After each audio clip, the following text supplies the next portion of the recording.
Welcome to Retro Fanfic Retrospective, the podcast where we sit down and talk about a fanfic that was a hit before your mother was born, assuming your mother was not born all that long ago. My name is Amato, and with me are... Tori. And Dom, and I don't think that's right. Oh, when's this fanfic from? Look, this fanfic was a hit before my children's mother was born. So mothers were born, is what I'm saying. Yes. All right. Great job, Amato. And to say it with enough confidence, it sounded like that's what you meant in the first place. Was it a hit, though, I guess, is the question? The point is that we're talking about the Beatles, which is, I think that's all we need. We just needed the reference. We can move on now. I dearly needed that reference. All you need is Beatles. A reference. Da, da, da, da. Yeah, Dom, you asked me whether this was going to become just the Meet the Beatles episode of Powerpuff Girls. Yeah. And the answer is probably not, because I don't have enough of a command of Beatles song lyrics and titles. No joke, I thought about just making up a list so I could try to pull them out, but I decided to not, because that'd be better for everybody. Yeah. It would have become so easily to my mind when I was like 12, but I don't think it's going to happen now. We'll see. Mm-hmm. Well, look, the fanfic's pretty old. It's older than us.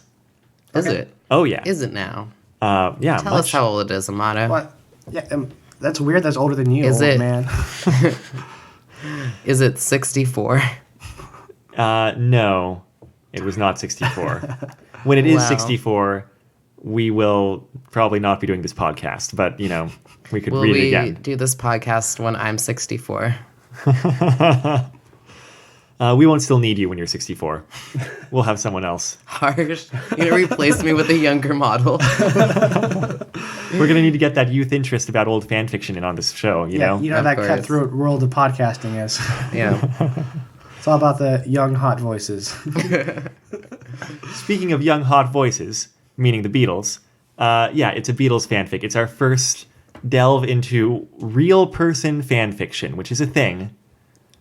It is. I mean, I feel like you have to figure out to what extent the people you're writing about are real, but surprisingly real in this fanfic, which we're going to talk about a little later, I think. So if you did, like, monkeys fan fiction, that wouldn't fall into this category? What kind of monkeys? Like gibbons? The monkeys. Are you saying the monkeys are not real people? No, the actors that play them are real people. Mm-hmm. Yes, that would not be Okay, let's talk about this for a second. The Beatles versus the Monkees. Monkees being like kind of a put-together, constructed band, kind of like boy bands are, given the archetypes. Right. The Beatles are not dissimilar in the fact that they're a band who got together on their own, except for maybe Ringo. Point being is that they weren't marketed that way, but they still had these at first, but they weren't constructed that way, but they still had these movies where they kind of played amped up versions of their personalities. Right. And even if we talk about them not playing the caricatures of themselves in film, we're still talking about a whole huge fan community that saw them as characters. Well, how about other people playing them as characters in cartoons or whatever? There's that too. But the thing is that's how the culture constructed their personalities, was based on a bunch of different images, not based on who these people might have been if you actually spoke to them. So putting the official nature aside, does that make the Beatles movies Beatles fan fiction? No, because they have the permission of the rights holders. Putting that aside, because they are playing like fake versions. I think it makes it fiction. Okay. Yeah. Oh yeah. Fiction, yeah. Yeah, for sure. So we haven't actually talked... Like the monkeys are. Just like the monkeys. Now, I think we all can agree that if you write about the Archies, it's not real person fan fiction. Because they're not real people, is what I'm getting at. Yeah, okay, so anyway, there's an uncontroversial statement there. We should actually talk about what the fanfic is. The fanfic is called... What's the fanfic called? Remind me. With Strings Attached. All I could think of was the name of the first book of this fanfiction. It's called With Strings Attached. It's got its own website. You can find a link there at bit.ly/rfrstrings. And the first part of the story is up for free, and the rest of it the author's selling as an ebook, which I don't know what legal questions that raises, and I don't particularly care. Or as a paperback, actually, now that I look at it. I started reading the second part. You started reading the second part? The second movement. I just told you to read the first one. Well, yeah, but you said the first part. Oh, Yeah. I see what you're saying. The first and second movement are available, right? Right. Those are Oh, that's true. Those are books, right? Movements. They're books, is Okay. what they are. Yeah. Okay, anyway. I see what you're saying now. I thought you confused. Oh, you read more than you needed to. Oh, I did. Yeah, because I wanted to know where this was going. You'll have to tell me.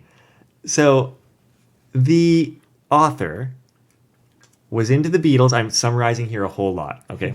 Into the Beatles, got into D&D, started writing strings in like 1980. This is a long thing. I think 1980. Finished the first version of strings in 1989, but that means that they started writing it kind of between, looks like 85 and 89, something like that.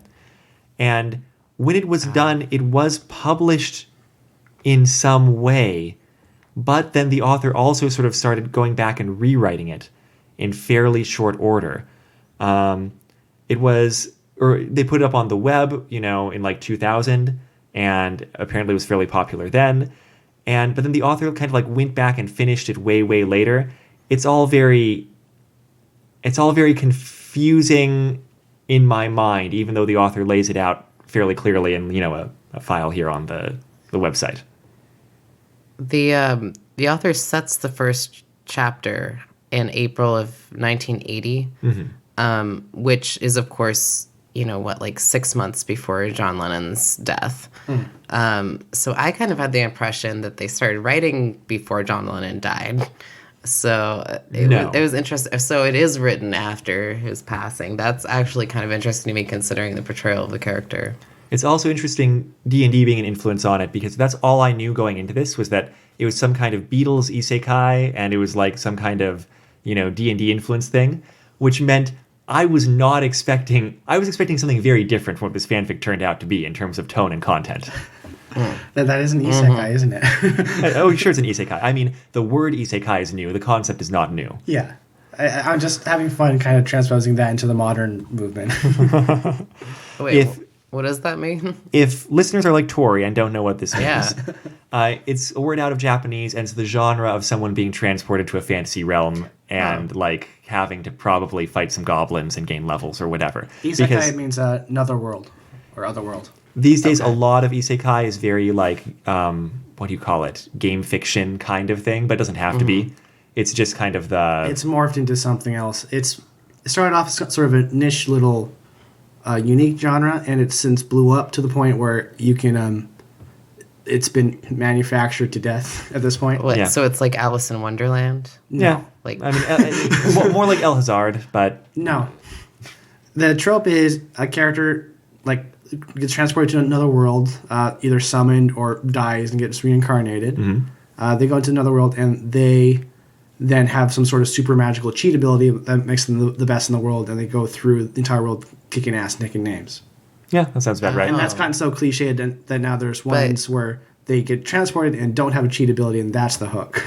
Wait. Yeah, so the it's- being super awesome is not essential to the genre. It is part of the genre. Well, if that's the case, this is not isekai, because the Beatles are the opposite of ass-kicking in this. They're like at the mercy of freaking everything. Which is why I thought the comparison was funny at first. so it's still like Alice in Wonderland. What's No. Alice's superpower? Yeah. Alice, like, manages to get through everything by being clever, despite only being like 10 or 11 years old. I don't think you're quite grasping the amount of cheat abilities they have. I suppose I'm not. No. Yeah. They have like, game is broken, we win. I'm a living god. Sort of Well, level. that doesn't sound Not interesting. slightly clever powers. Yeah. It is not interesting. No. All right. Good to know. There's definitely a lot of wish fulfillment there. But it is a very popular genre all its own now.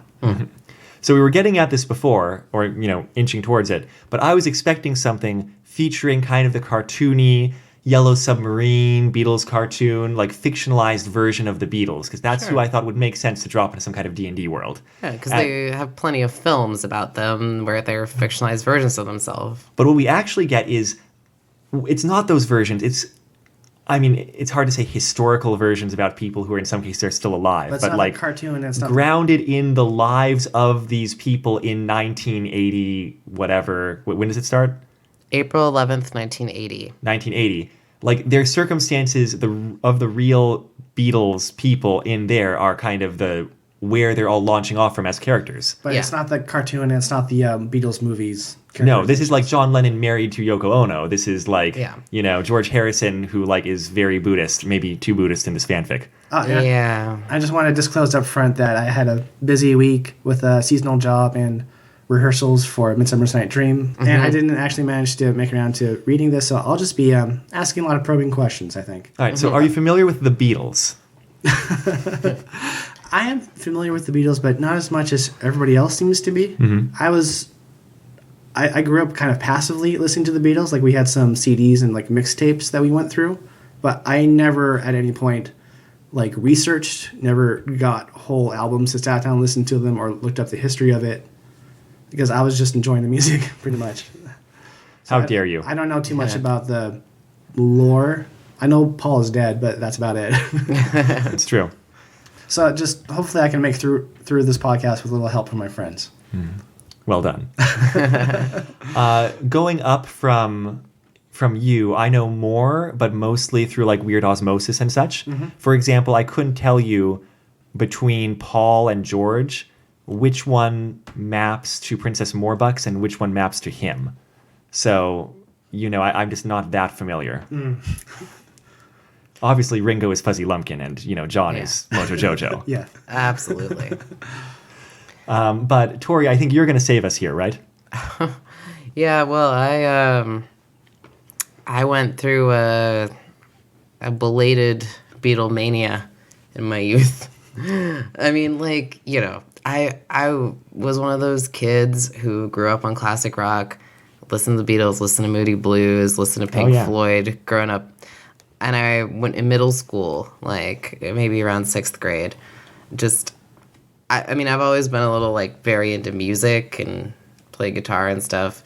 But I definitely had a Beatles phase, and it was strong. And I watched all the films, listened to all the albums on repeat, and immersed myself in the lore of the Beatles, like to the point where, I felt connected with them as characters, which I think this author does.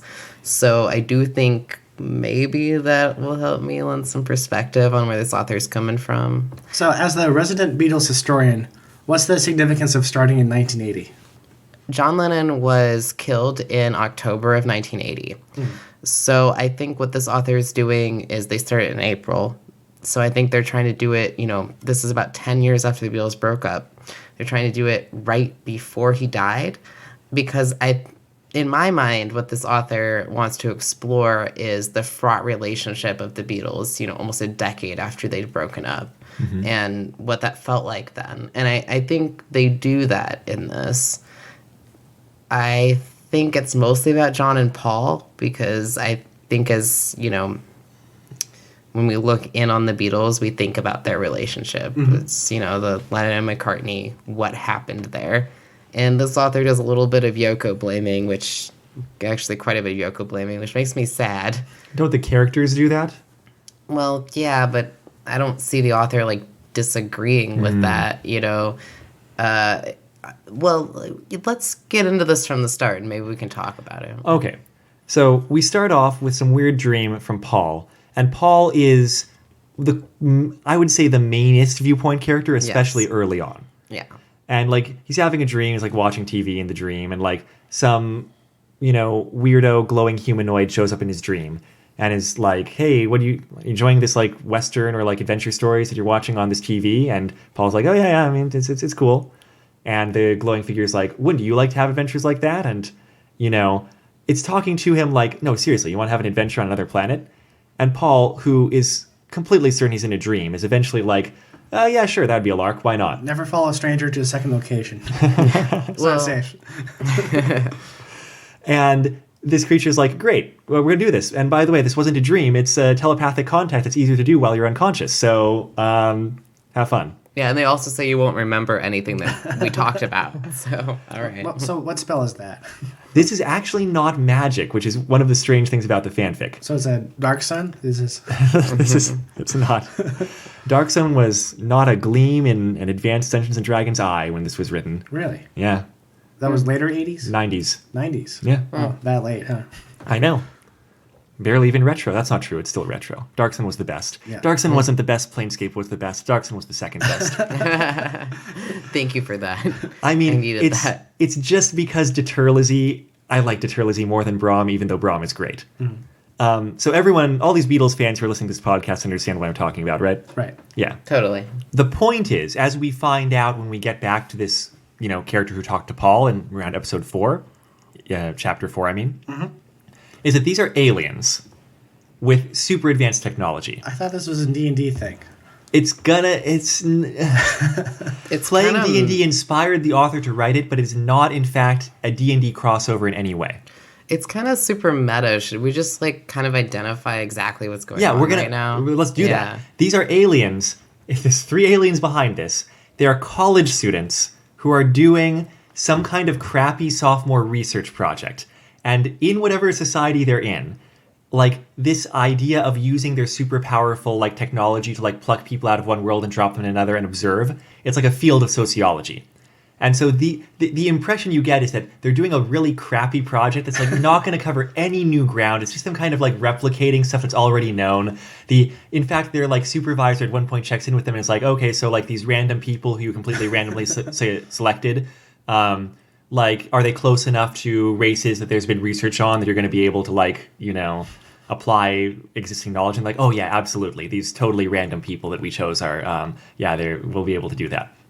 Incidentally, the people they chose are the 4 Beatles. They were not chosen completely randomly. No, and that comes up much, much later. But there's also... it comes up pretty early on. Does it? Yeah, the main guy, Varks, is just a huge Beatles fan, and one of the other people is with him, and they've been getting the music popular on campus among some of their super advanced alien people. Mm-hmm. The 3rd person is a senior who's taking this class to because they couldn't pass it earlier or whatever and just latched onto their project.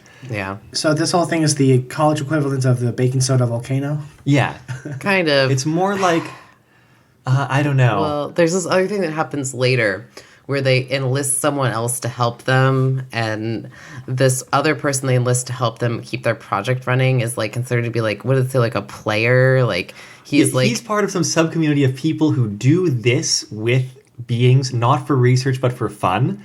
Yeah, and he's a runner, right? And he's got a D&D attitude towards it. He's okay, so what kind of powers do these guys have? Mm-hmm. And yeah, so it's pretty apparent that it's just throwing the Beatles into a D&D universe, and it's just kind of hilarious. Well, all of that part is pretty funny, and but not all funny, because part of the ongoing alien plot thread is that the 2 people who chose this project did it because they're Beatles fans, and they were oh, the Beatles aren't together anymore, and basically they're we want to throw the Beatles back together for a cool adventure.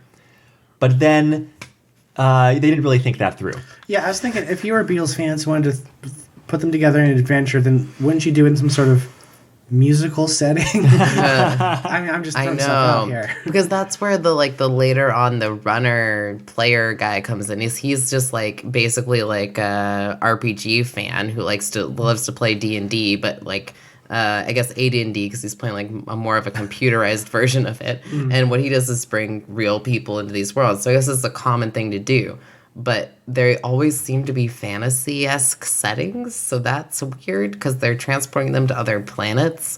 I'm not really sure. It's not spelled out, but it seems like they have infinite dimensions to play with or whatever. Yeah. And so that's probably just what's fun. And this player person who they work with later, he's so their music can charm people or they do magic through it, and it's no. So in this world, there are other worlds that have magic on them? In this cosmology, absolutely. Okay.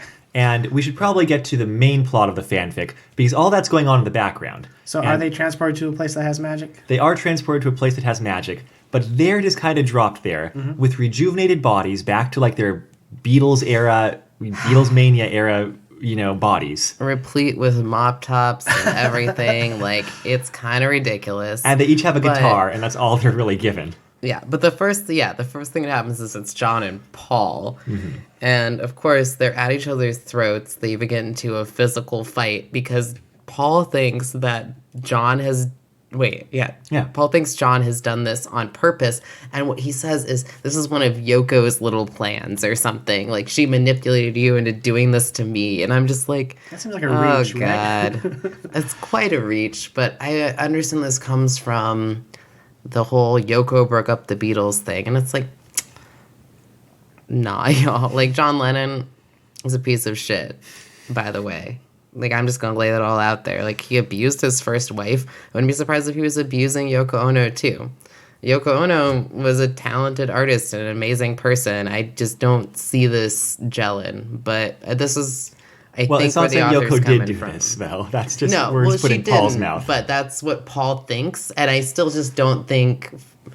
Looking at this like completely historical perspective, I don't think any of the Beatles thought that Yoko Ono broke up the Beatles. I think other people did, And I think there's some racism there too, I'm not gonna lie.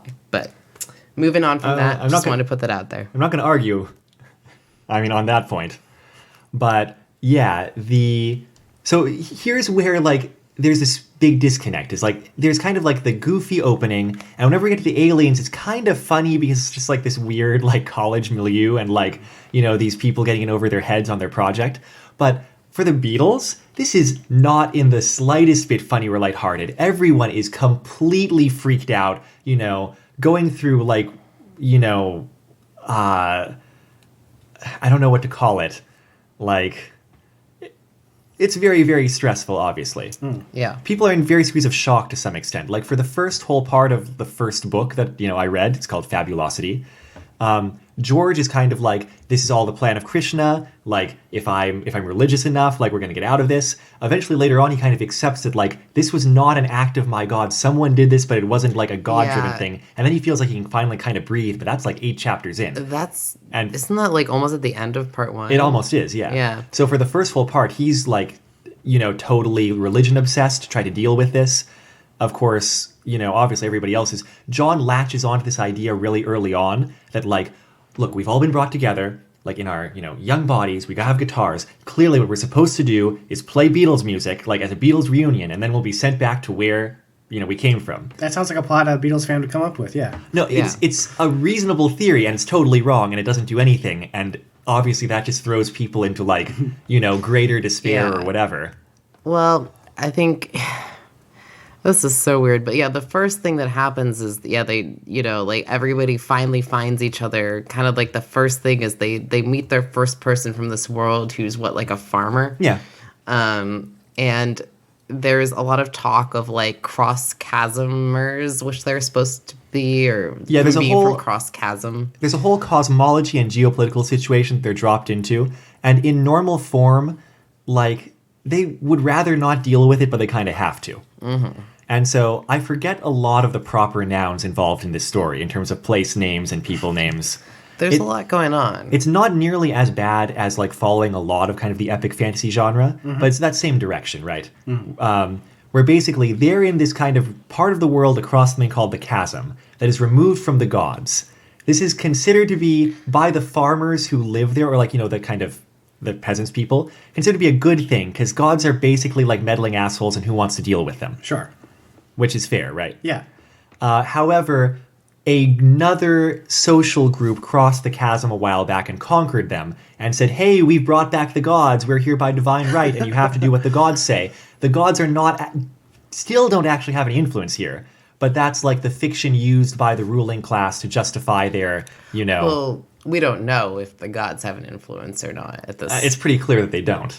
Is it? It pretty much is. Like, the person who's in the know, the sorceress who they befriend later, like the kind of a wizard adventurer person who's living at the castle. I forget people's names. Well, that was many chapters later, but yeah. Well, yeah. But later on, like, she seems to know what's up a lot better. And, like, part of her problem is that she can't even apologize to the god who she offended because she's everyone's cut off from the gods there. Right. Anyway, so there's that. And they claim just in that sort of like D&D bullshitting, like, yeah, say yes, you are a god. They claim to be across the chasm really early on, which throws them into these other kinds of like possible problems, but it's kind of hard to explain. It's all very complicated. So while this is going on, is there anything about the fact that it's the Beatles going through this and not some other characters add anything to it? Not really. I mean, the fact that they play music informs some of what happens in an immediate sense. But thematically, it doesn't... I don't know if it had to be the Beatles, no. No, it definitely didn't in terms of the plot of this world. Like, I was this expecting, particular like... plot. But the point is that their relationships are being tested through going through what they do go through, which is a lot of hardship in this new world. So I think you're right. Like, I think what you're suggesting, Dom, is this doesn't have to be the Beatles in this world. And in some ways it feels like it's not. Because like it sounds like they have a story written already of this fantasy story with the gods and the chasm. I'm just wondering what the addition of real people add to it. But, I think that's the wrong way to look at it, because I think what they did is started from the place of, I want to talk about the Beatles, and for some reason they created this whole other world, and they did it, it's a pretty effective cosmology and a pretty effective, strong world, but I still think their main focus is this is all a vehicle for the Beatles' relationships with one another. Because again and again, it comes back to them and testing their relationships. However, I don't necessarily see the connection. I'm not like, this is the world that would make the Beatles want to come together. I really don't see that. But it's still always about their emotions and their feelings and like how they broke up and how they should get back together, basically. Well, you mentioned make the Beatles want to get back together. I kind of skimmed over it, but even just the negotiations to try to like get everybody to pick up an instrument and play together is like pretty fraught, even from the word go. Yes. And it's not that they really want to be a group, it's that they have to as a survival mechanism, because they've got no power. They're scooped up by the ruling class pretty early on by kind of like, you would call it like the conqueror queen of like this, major city nearby to kind of be personal bards on hand for like her warrior class. And you would expect in a story like this for music to hold some special significance in the world, Yellow Submarine style, and it doesn't. I mean, they're appreciated because they're good musicians and they play music that people like that no one's ever heard before. But that's not a cosmological thing. It's not a like magical thing. It's just they've got guitars and they can play them. Well, it is significant, though, because everywhere they go, they're valued for being bards. Right. So, but it's not magical. It's just that, like, it kind of saves their ass quite a bit, because if they weren't cross-chasm bards, people probably wouldn't, like, take any notice of them. But they're kind of, like, scooped up by the royalty and stuff because they can play instruments. We say save them, but they're under the thumb of these very not good people who are, like, the ruling, Yeah, but they also like offer them some respect. That's true. So and it's like a place to work from and gain knowledge from and kind of figure out what to do from. Yeah, and I didn't get to read the fanfic, but it seems to me that there should have been something initially that made them as a group significant in this world. Like maybe take a little page from the Isekai book where it gives them some sort of power that works when they're together. Because otherwise, if they arrive someplace and they hate each other, then there's no real onus or impetus to stick together necessarily. And even out of shock, if they stick with someone familiar, once that shock wears off and they're someplace else, what's to stop them from completely separating and going different directions? Well, but I think that's effective. I agree. I would have expected something special. Yeah. The fact that there's not belied my expectations. But it does work because, like Tori's suggested, that kind of like rebuilding of relationships or checking relationships between each other is a big thing. And they do not move as a unit, even once they're kind of like in constant this stronghold. There's a fair number of instances of like people shouting at each other because they did something unexpected or like went off by themselves without consulting anybody else, which you'd expect from a group that is not functioning as a like, cohesive unit. Yeah, they're not. But I would like to go back and talk, you know, a little bit about this, the tone of this kind of world. It's basically they're all horrified when they get there. It's very coarse and brutal. And there's a lot of stuff like when they first get to this royal palace, like there's a whole thing about palace virgins and the queen having a right to have sex with them before anyone else does have sex with them in that place. Kind of implied that everyone's having sex with everyone. And that if they do have sex with other people before the queen, they're going to get executed because she has a right to the palace virgins. But she can also give that right away to other people as if they're kind of property sexually. Right. So what I want to say is that there's a lot of horrifying elements, both for the reader and for the Beatles being from our culture, essentially, kind of moving into this new world, which I think they want to stick together because they're very afraid of this world. It's very violent and it's very coarse and it's very harsh to them. And I think that's what motivates them to stick together. Yeah, I'm just talking about in a world where there's magic and sorcerers and dragons and whatnot, that like you would have this interpersonal conflict, but there'd be some sort of other story force that would push them together. Like, oh, they're angry at each other right now, but they have to get together and summon Voltron in order to win, you know? No, there's not that. It's more survival than it is anything. It's more fear of the unknown. There's a lot of fear and horror and being and trauma. It's like... It's kind of rough reading, actually, which is why... very rough. It's very rough reading. And, like, we were talking about stuff the Beatles experienced, but also there's, like, equal amounts of oppressions to, like, the peasant class that we learn pretty early on that we don't get back to them once they're kind of, scooped up by the ruling class. And so, yeah, it's rough. It's more like the world kind of grinding at them and them trying to like cling to whatever lets them get by or gives them hope of returning home. And and I agree with you, Dom, that I would have believed this more and liked this more if it was some reason they had to get together. Instead, it seems like it's more just fear that propels them to cling to each other because they're the only known people in their lives and the only people who know where they came from. That's why they cling together. And I think that makes this a very difficult read. Because if we're talking about this like as if it was a movie genre, if it was a horror movie, then if there was a scary circumstance, then that would make the group stick together.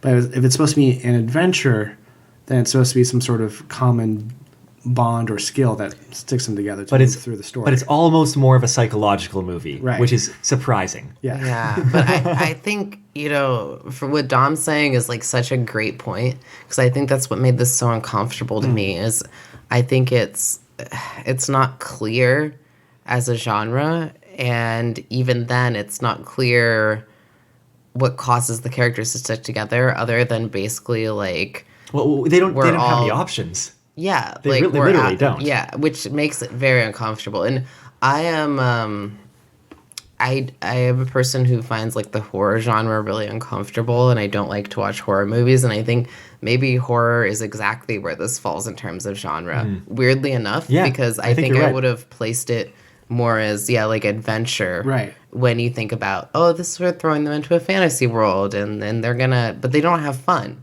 Everything that happens to them is absolutely terrible.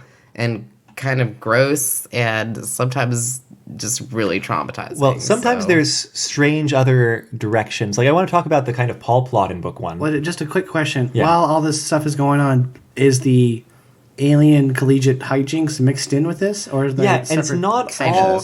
It's mixed in. They kind of tend to do it as the story progresses, like as a part at the start of each chapter. And so, for example... They're kicked off their project early on because that senior who they got in their group, because they needed 3 people, turns them in for having completely terrible ethics, like experimental ethics. And I don't mean ethics towards their subjects. I mean just like falsifying what... They were supposed to take random samples, right? Poor academic ethics. Yeah, absolutely. Yeah. And so what that means is there's no...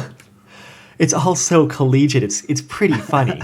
It's like they're dropped from the class, which means they don't have... computer priority access to run, like to monitor and like run the experiment, right? Right. And this is 1980 whatever's computers, where like you had to sign up for blocks, and like the computer science students get dibs. Right. And like Yeah. other than that, you have to like scrounge to try to find a block of times you can run Colossal Cave Adventure off of like your, room big computer or whatever. Right. And so like that's part of the problem. And like there's a they're using kind of like a crappy weak computer, I feel like, for a little while that like can't do a whole lot. And computer here is being used in a general sense. It's like a piece of technology, whatever.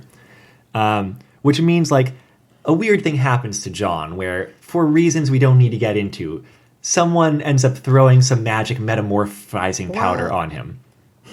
Do we not need to get into those reasons? Do we? Go into it. Go for it. Well, I'm not going to go into it a lot. I'm just saying that there's a lot of political drama that's There is. happening in this world. And I think it's important to identify.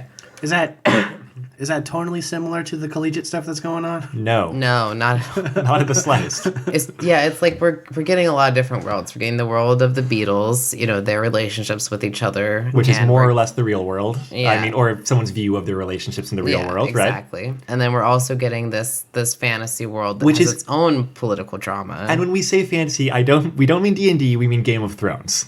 Okay. but like even more gross. Well, it's hard. I don't know. That's difficult. Yeah, I guess you're right. But like the discussion of like I just want to side note, the discussion of dirt and gross sex, like frequent like dirtiness, lack of bathing, and like gross sex stuff in this is like it's so often that you just end up feeling dirty after every chapter. Oh, and you know what? This whole world is disgusting. I guess the main thing is, unlike Game of Thrones, the food sucks too. The food is nasty as fuck. Like basically everything is nasty in this world. Just so like picture a fantasy world in which everything is nasty. That's No. where they are. No, I'm good, thanks. Yeah, well that's why it was hard to read this. But yeah, you also got the aliens. They don't pop up quite as often. No, but- anyway, but- How gross and nasty are the aliens, though? not at seem all. fine. I don't think. Yeah. Well, they don't describe them much, but I mean, I mean, they seem a little In fact, amoral. I don't think but- we ever get a physical description of the aliens, No. actually. I think they're supposed to be like beyond that kind of comprehension, maybe. In my mind, they're cast just like Star Trek aliens, just people with some skin color and like antennas. Yeah, probably. That's kind of how they were in my mind too. Well, we get one description early on when what is it? Varks Varks. shows up to Paul and he's just like a shadow. That's even just in the dream, though. Yeah, That's in the dream. some kind of projection. Anyway, my point was that we have some political drama in our disgusting fantasy world, and part of that has to do with the whole God thing that we talked about earlier, Mata talked about earlier, and part of that has to do with like some other political tension to the point where there's some like what are they, like important figures in the court. There's two people who are basically next in line to rule. Yeah. And the current, like, we're using the term queen. That's not the actual title she uses. Mm-hmm. But the conqueror queen person is pretty old and kind of like, she's going to kick the bucket in the next few years. Yeah. At least these people are hoping so, whatever. There's a lot of jockeying. But yeah, in so that she sense. takes a liking to the Beatles. And Paul in particular, who goes out of his way to try to charm her. Yeah. Magically with his magic music. No, not like that. He doesn't have any magic music. But yeah, one of these figures does a spell on John. And it's a transformation spell. Well, it's like, it's some kind of transformation powder. In this case, it's Powder, not yes. it's not like a spell that is cast, even though those No. things exist too. Yeah. And so, like, I feel like one of the cool things about this is when there's the intersection of bizarre collegiate alien hijinks and like stuff that's happening in this crapsack fantasy world. And so like what this stuff normally does is kind of just cause random mutations, like Warhammer style. Like you're probably gonna end up as a chaos spawn with like 4 heads and 17 tentacles or That's just whatever. what happens when you go through the warp, And But yeah, the aliens are watching. They're like, not John. Poor John. No. What can we do? and for one thing, you're like, why did you choose to put him in this situation? Like, this whole world has been nothing but nastiness. Like, why did you do this if you cared about him? Every day they should give him at least like a +1 sword or something. I know, right? Yeah. Which is clearly something that could be done. That's even a point that a later character Yeah. makes. But anyway. Anyway, the point is the computer they're using at that time to monitor is like really weak, and all they're able to do is like redirect the energies of the mutation so it's not random mutations. And they turn him into another kind of creature that is known to them and like, on file or whatever, which is like a winged humanoid, right? Like a buff winged humanoid. And it's kind of hilarious because like they use that energy to turn him into one of these. And later on, like once a lot of this shakes out and like the other Beatles get to see him and they're looking at him, and Paul in particular is thinking like, it's not even like Paul grew wings. It's like Paul's head is on somebody else's body, like a big. Sorry, it's like John's head is on like a big buff muscular body that's not belong to him with like giant wings. He gets buff and he grows like, I guess, angel wings, basically. Which is kind of hilarious to picture John Lennon's head on like Angel from the X-Men or something. Yeah, like, oh my God, because he was always like kind of skinny too, and also like John Lennon, like, my disdain, but. I remember you saying, expressing pleasure to me that John Lennon is portrayed as kind of like an unpleasant, jerk in this fanfic. Because he is, like, even in the fictional Beatles realities, like even Hard Day's Night, he's kind of an asshole to everybody. But it's like played off as cute. But like the reality is he literally, he was abusive to his first wife, and I don't know if he got better, but he has a song about getting better. The song where he goes, like, I used to get mad at my woman, I beat her and kept her away from the things that I love, but I'm getting better all the time. That's the lyric he wrote. And people just sing that song like, haha, that's hilarious. I mean, I hope that he improved himself as a person. But in general, like, I think there's a large part of people who perceive him as being an asshole, too. So, anyway. Well,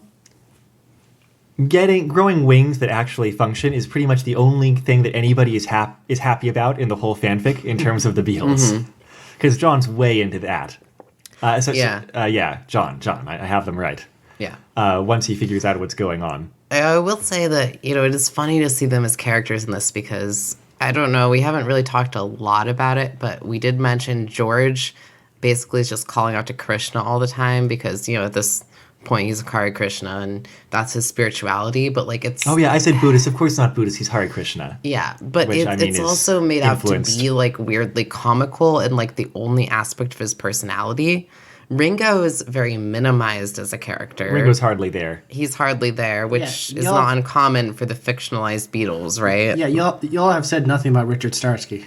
He's also there. Yeah, he is also there. Are you sure? I mean, no. Yeah, I mean, he doesn't show up much. He doesn't get involved. A lot of the conflicts between John and Paul, and, we mentioned earlier, Paul thought that John had, like, kidnapped him through Yoko because Yoko was manipulating. It was that's weird. Cleared up pretty soon. That's just panic. But what I mean is that for characterization, we have John's a bit of an asshole, and Paul's a peacemaker, kind of paranoid. A bit, yeah. He's definitely supposed to be, I think, for the author, their like main link to rationality in this.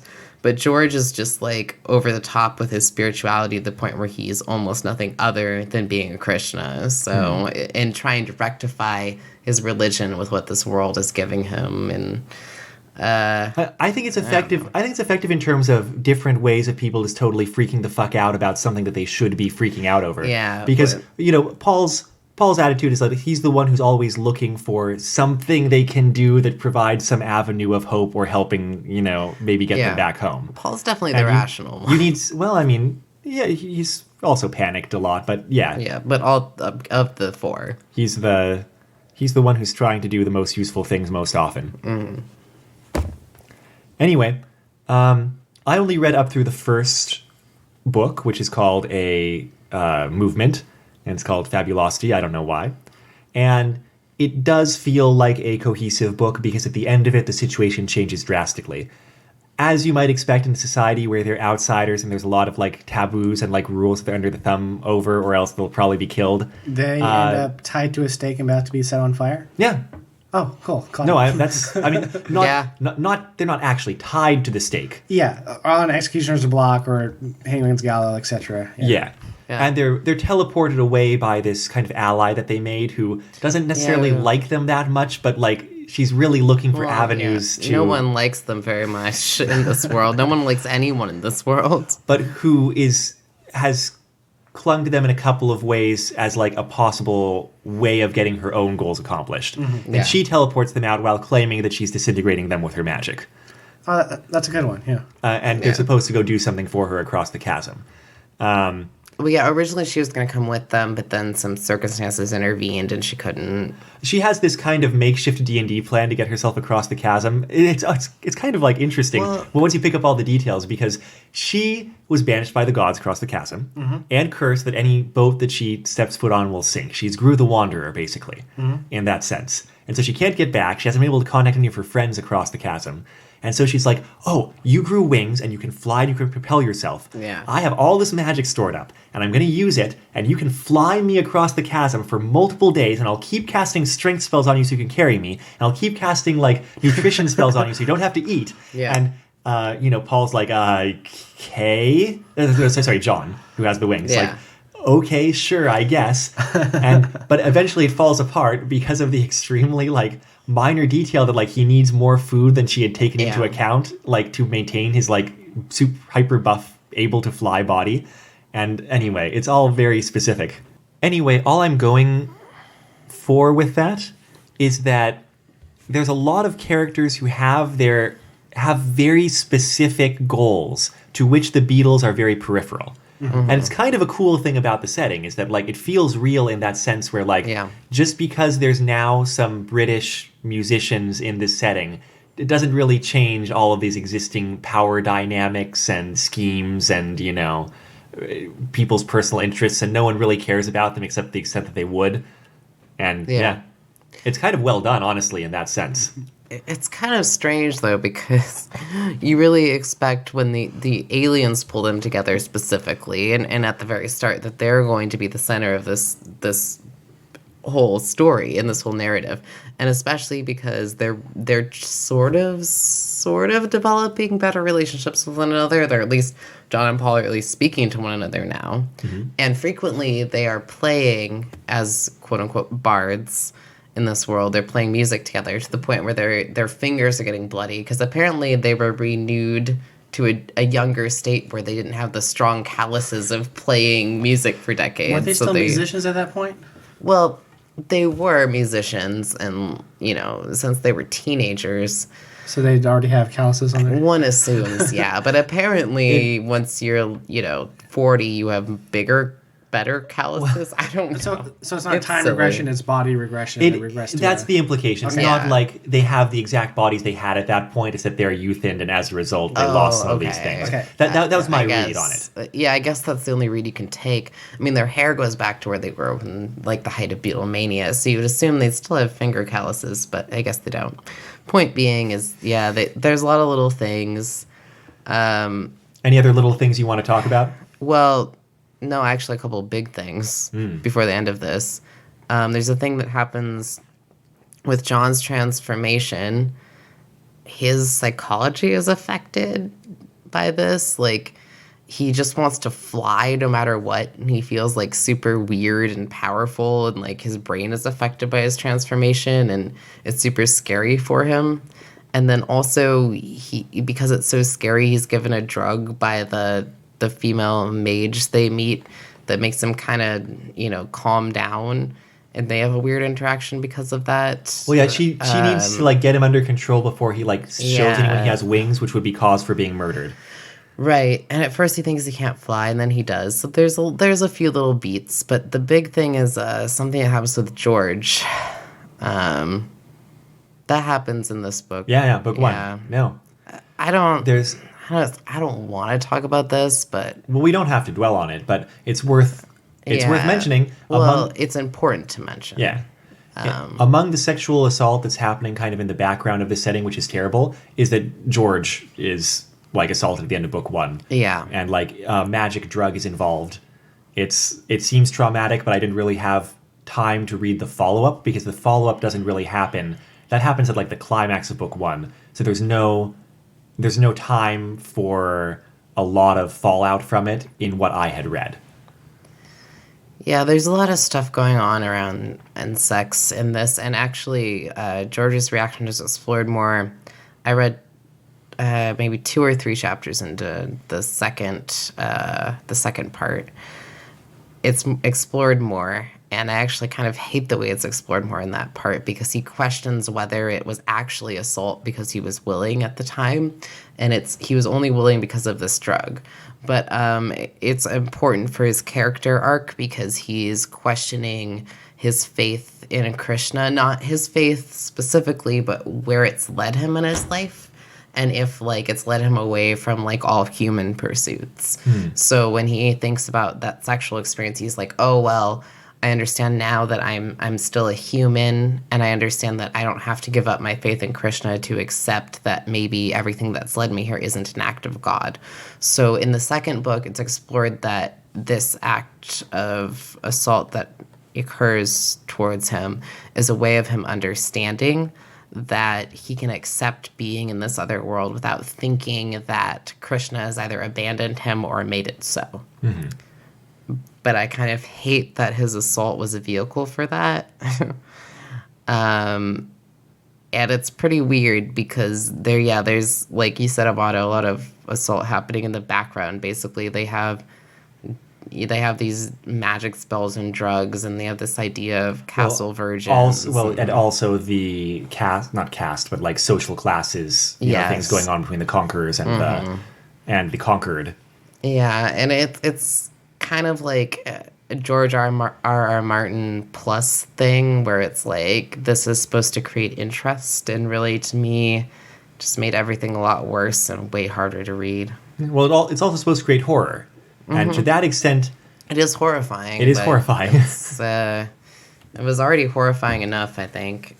And as we get into, if we're going to talk about the second part, you're the only one who can, but go ahead and tell us. I mean, I'm just going to tell you a little. It's basically starts out, they end up they cross the chasm, I guess, to a new world. And in this world, when they arrive, everyone's just like fighting each other in the streets and like beating each other up like crazy. And the first thing that happens is when they get there, I think it's John who's fairly hurt from the journey of flying them across. Or no, it's George. Somehow they're all injured, and I don't remember how, but crossing the chasm, everybody's kind of gotten injured somehow. They're offered a healing potion, and they take it right away. And we shortly find out that in this new world, people kind of like get upset with each other and beat up on each other and then quickly take healing potions. Because they play in this bar where they're like lauded as bards and they're playing the music and everybody likes them. And all of a sudden, everyone starts fighting one another like viciously and brutally. And they have to hide under a table and they're all scared. And Ringo's super drunk. And George is finally at the place where he's like, may not be an act of God, or it doesn't matter. And they're all hiding under the table, and they finally get up, and they get hurt, and blah, blah, blah. And then everybody stops fighting, and they all take healing potions. So in the new world they're in, I guess that's how it is. That's kind of interesting, since this is like the world with gods, with like, what as a D&D player I think of as clerical magic. And it's like... I'm curious, because I wanted to read more. Yeah, I would assume that comes from the gods, because there was nothing like that on the other side of the chasm where the gods were not around. Right. And imagining... if you reach a certain level of accessibility of healing magic, like that, I've never encountered anyone really exploring like societal fallout from that. Yeah. Well, that was kind of the weird part of this fanfic for me, is it kind of felt like various, like, some of the darker, like, Doctor Who episodes pieced together, but, like, all of them as a string. Because every time they go to somewhere else, it's, like, some dark thing that they have to realize. And I think the healing potion and fighting one is the best example. So it's like, in this world, they all fight each other because they have healing potion. And it's like... So it's kind of like the worst version of Kino's Journey. Yeah. Oh, man, it's so much more Kino's Journey than it's everything, huh? It's like very Kino's Journey. And so while this is going on, I assume the aliens have to get more alien pledges to the alien frat or they'll lose their alien charter. Well, there's no mention so far of the aliens in the first 3 chapters of the second book, so... Yeah, the status quo was that they got that other runner to help them out because he had, like, computer renting privileges, computer sign-up privileges. He was like the son of the headmaster of the school, or dean of the school or something like that. The alien son of the alien dean of the alien He was school. important for some reason. Yeah, no, he was some exchange student, but had like done some like super great a lot of work on the computer systems or something, and therefore they had rewarded him with priority access. I think the quote you're thinking of is they were saying like he could kick off the dean's child like off the computer if okay, he said that's right. Yeah. Yeah, if he said he wanted computer time or whatever. He was just like that important. Yeah. It's just a shame that the Beatles didn't get in the situation, 30 years later when they all had super powerful computers in their alien pockets to run these things off of. Right. Of course. It's just, this fanfic did not go at all where I was expecting it to go. It's, yes. In conclusion. Well, because you sold this to us as a Beatles / D&D crossover. That was my impression. And so, It's not wrong. It's not right. I mean, the type of fantasy this is not really D&D fantasy. No. And I mean, it really wasn't claiming to be. I just knew that D&D had been an influence on the author's idea. The author wasn't selling it like that, really. And so, right, in the end, I feel like this fanfic is actually pretty good at being what it is trying to be. It's just that's not what I expected, and it's not really what I wanted. Which was horrifying. Yeah, I agree, but like, what do you think this fanfic is trying to be? I think this fanfic is trying to be what you were describing, is like testing the Beatles through horrifying, like terrible circumstances, Yeah. and exploring their characters in that way. And I feel like the alien angle, which is the entertaining part, is secondary. It's completely secondary. It's not what the story's about at all. It was a conceit in order to make the main idea happen. Right. And so as the Beatles going through terrible, traumatizing shit and seeing how that affects them and their relationships, I feel like it evokes the emotions competently. It sets up character work competently. The writing's not bad either.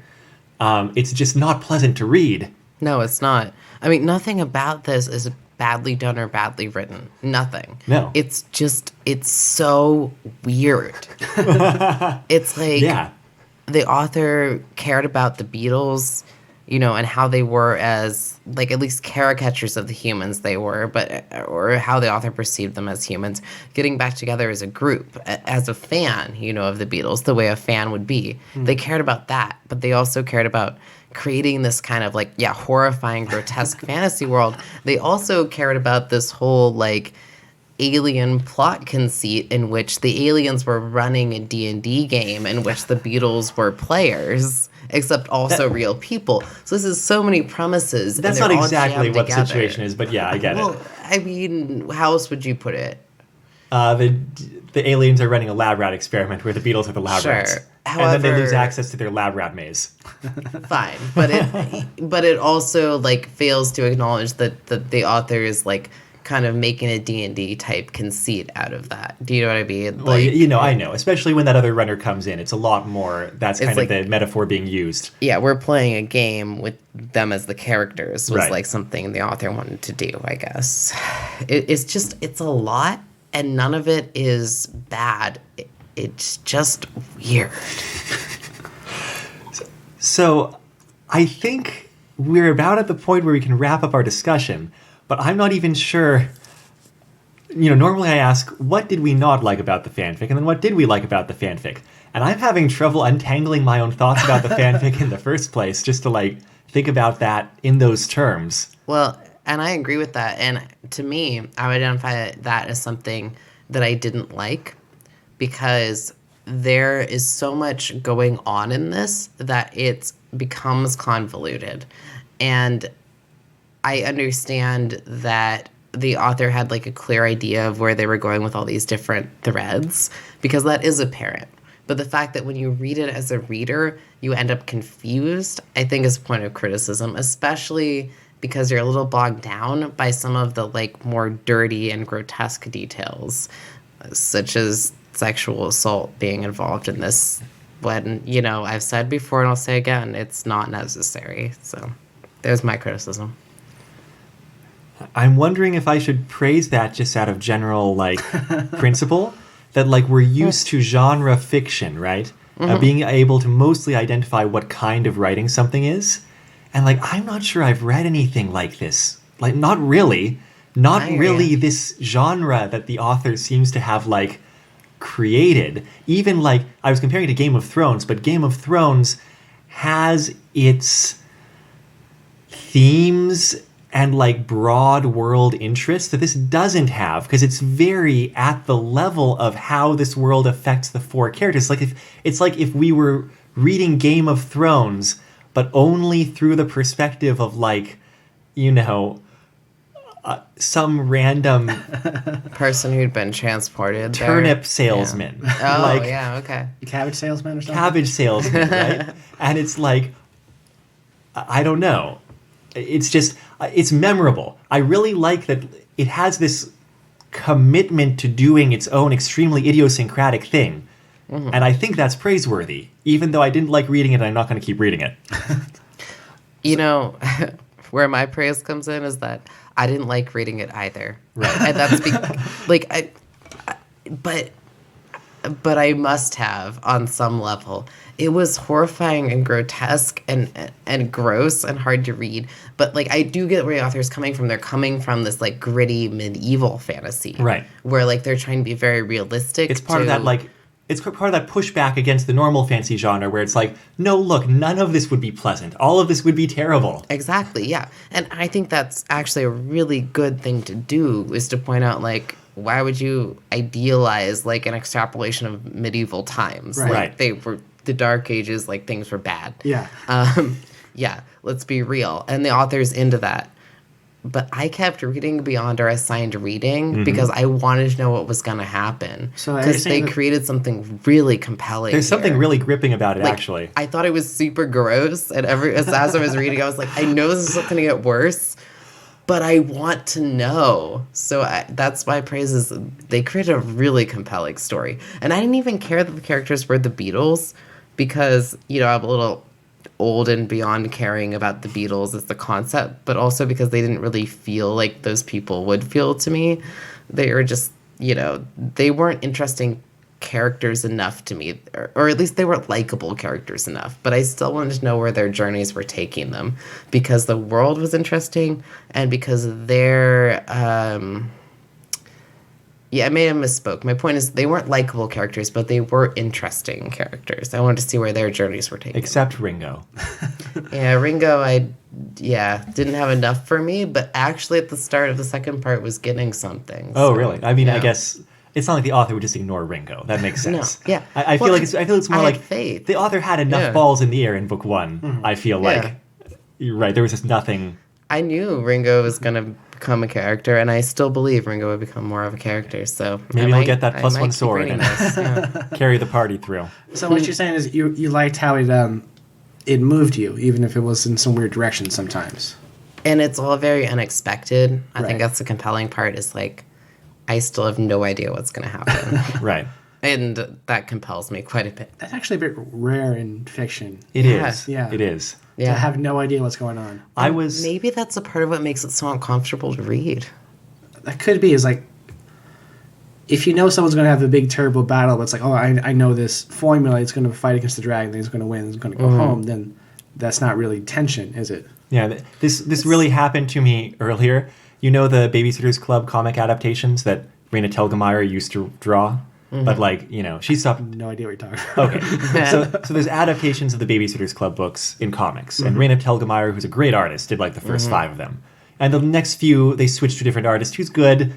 They're not Raina Telgemeier, but, you know, I was picking up the most recent one of those because I was like, yeah, I've enjoyed reading those, you know, kid comic series things.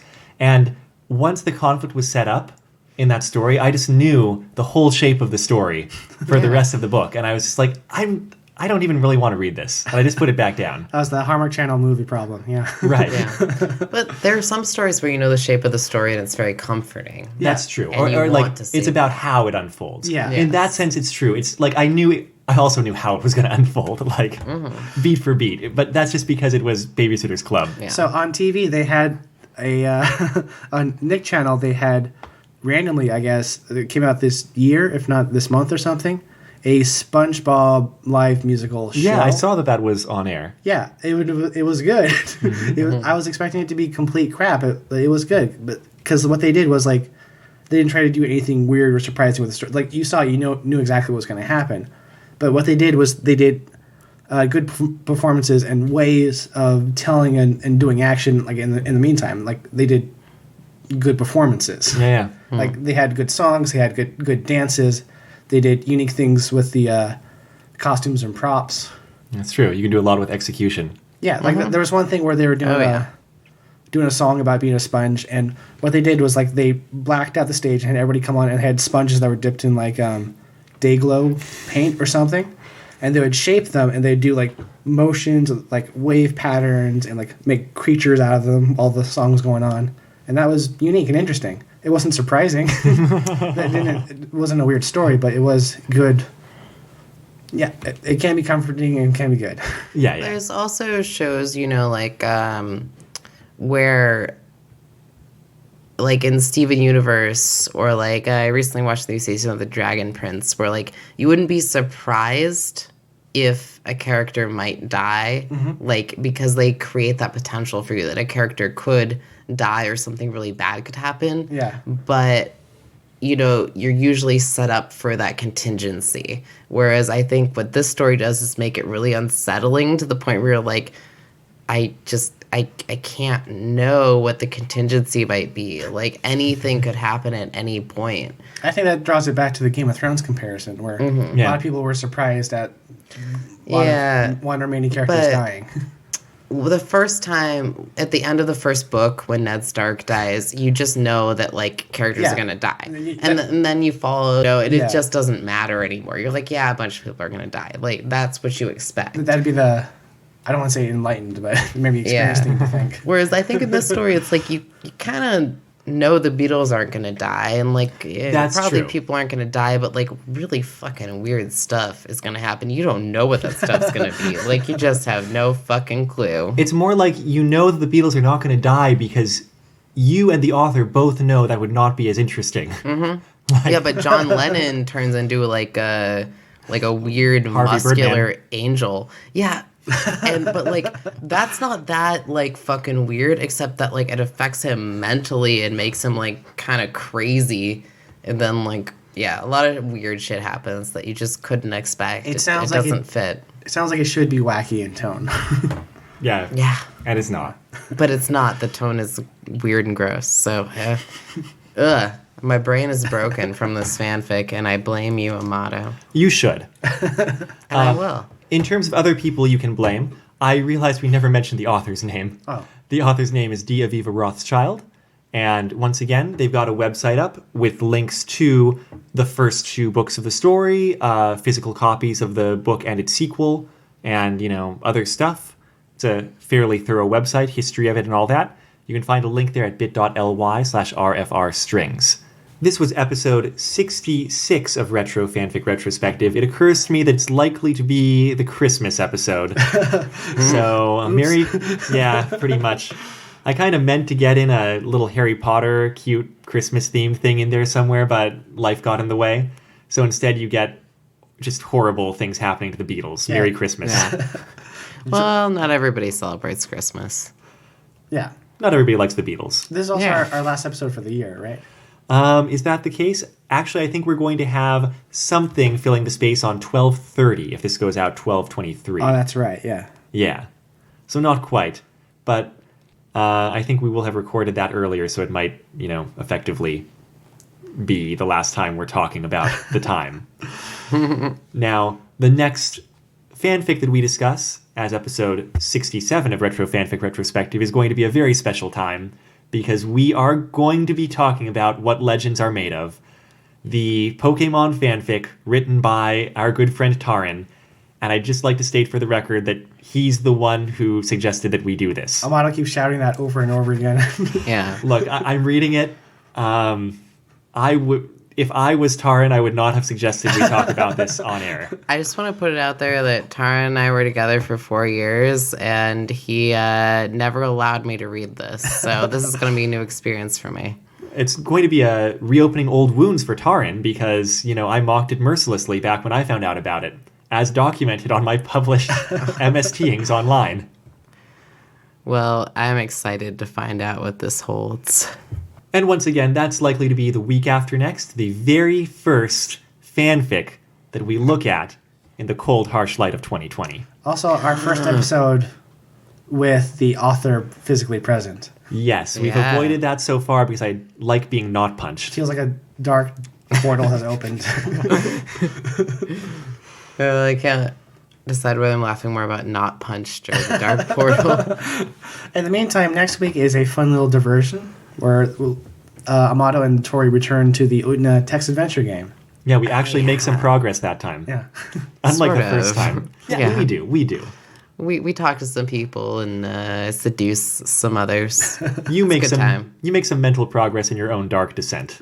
That's true. Yes. So look forward to that. Look forward to it if you have any idea what we're talking about when we talk about Utna. If you want to get caught up, you can check out the other text adventure episode. Yeah, and maybe also the series Utna. I feel like Utna is like the most obscure thing that we talk about regularly. Is that true? This would be the fourth time in our 60-something episodes. I think Yes. that makes it not obscure. No, I don't mean obscure to our listeners. I mean obscure on an absolute sense. Right. Like nothing else. The other things that we go back to are like Harry Potter and Star Trek and Star Wars. And Digimon.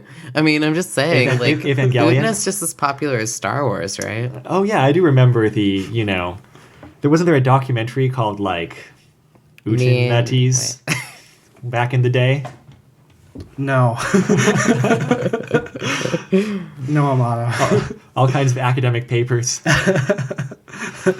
What I'm saying is if we're likely to lose anybody of our listeners, it's probably on our various Utna episodes. I don't know. According to our friends Yasha and Vana, they actually give us a bit of a boost. So I think we're more likely to pick up viewers or listeners. Right. I guess if our listeners are unfamiliar with Utna, we just need better listeners, Correct. right? A higher I caliber. mean, wait a second. If our listeners are currently unfamiliar with Utna, they should watch Utna, and if they don't like it, then they should stop being our listeners. Oh, I thought you were going to say they should watch Utna and then they will be a better caliber of person. Well, that was kind of the implication of this statement, but yes. What if they don't like surreal narratives? I don't understand the question. Who doesn't like surreal narratives? I don't know. Like, hypothetically, people that like structured stories, just, spitballing, talking about in particular. People who like structure shouldn't be listening to this podcast. I'm confused. Our podcast is surprisingly structured. What We is talk about a structure? fanfic every week. Yes. Yeah. Anyway, that's what you'll be listening to next week. Because I'm sure you'll be listening to it. Enjoy. What were we talking about? Utna. Ah, yes. We were talking about this. As for this was episode 66 of Retro Fanfic Retrospective, the first movement of the fanfic with strings attached. That movement is called Fabulosity. A Beatles fanfiction, essentially, by D. Aviva Rothschild. One more time, the link there, bit.ly/RFR strings. Check it out because I'm not sure we were comprehensible talking about it here, other than it's very weird and unpleasant and interesting. If that sounds good to you, go check it out. The intro song to the podcast is The Weekly Fare off of the album Poppy's Incredible Adventure by Komiku. The outro song is Run Against the Universe from the same album, because the rights to Beatles music is very expensive, and this stuff is free. You can find those free albums and other work by Komiku at loyaltyfreakmusic.com. Can you find works by people other than Komiku as well? I think they go by different names for different projects. Okay. Can you find stuff by the Beatles there? I doubt it. They mostly specialize in royalty-free music, so... Beatles is the opposite of royalty. It's like the opposite of that, yeah. Royalty full. Oh my god. Chock-a-block full of royalty, yeah. You can find our website at retrofanficretrospective.podbean.com or bit.ly/retrofanfic. If you have questions, comments, or thoughts about the episode, please send us an email at retrofanficretrospective@gmail.com or contact us on Twitter at retrofanfic, Reddit at fanficretrospective, Facebook at retrofanfic. I changed up the order there just to make it more interesting. Ooh. Or you could leave comments or reviews on whatever service you use, mostly Apple Podcasts probably. That's where people seem to want them. I just also want to say, if you're interested in the topic of fan fiction in general, you should take a look at the Twitter, because Amato regularly updates it with different insights about fan fiction that come up. I do monitor the fan fiction discussion on Twitter a little bit. And yeah, also, speaking of comments and communicating with us, if you want to get a question or comment in or some kind of suggestion before the end of the year, now's your chance. If not, you can just make it your New Year's resolution next time to send us more comments and questions. We'll approve. I'm Amato. I'm Tori. I'm Dom. We're just 3 Earth life forms who have not yet been plucked to a hostile alien world, trying to be nice to each other. Until next time, take care. Not yet. What's going to happen? That's all I can Well, say. it has to be after we break up, as a band. You're right. Well, I'm going to go solo anyways.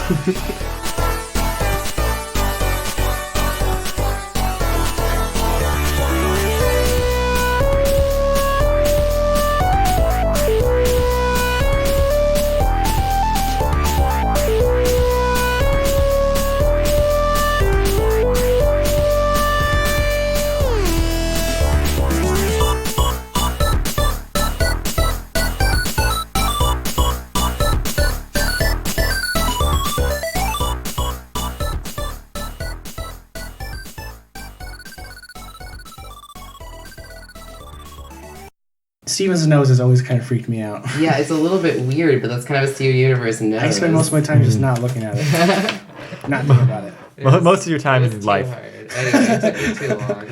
So I watched the episodes too. They were pretty good. Yeah. I liked them. It's fun returning to old plot threads like Jasper. Well, And obviously Jasper is like an excellent Piccolo / Vegeta type person. Yeah. But my favorite line read / combination was when Steven's like, fine, like, you want me to fight you? Sure, I'll fight you. And just like the genuine pleasure in her face where she's like, really? You sure? Like, genuinely, that's like making her day, the fact that like he's going to try to fight her.